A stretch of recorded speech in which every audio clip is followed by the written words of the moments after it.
শুভ দুপুর বন্ধুরা। আজকের মেনুতে আছে পার্শে মাছের টক ঝাল। টক ঝাল কেন বলছি, কাঁচা টমেটো দিয়ে আর সাদা সর্ষে বাটা দিয়ে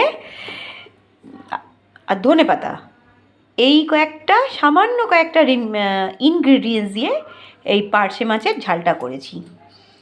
টক টক ঝাল ঝাল দারুণ খেতে হয়েছে মাছের গ্রেভিটা। আর সর্ষে শাকের ঝাল, বেগুন, আলু, শিম, বড়ি দিয়ে আবার সর্ষে বাটা। এটাতে দিয়েছি, মাছে দিয়েছি সাদা সর্ষে, শাকে দিয়েছি কালো সর্ষে দিয়ে সর্ষে শাকের ঝাল আর গরম ভাত।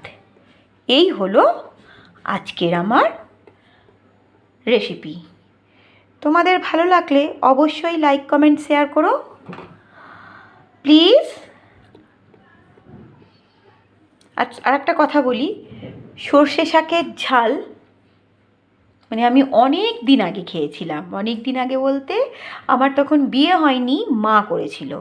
আবার কাল বাজারে দেখতে পাইনি, একজন আমাদের এখানে সবজি বিক্রি করতে আসে, তাকে দেখতে পেয়ে তার কাছ থেকে নিয়ে করলাম। এখন টাটা, আসছি পরের ভিডিও নিয়ে।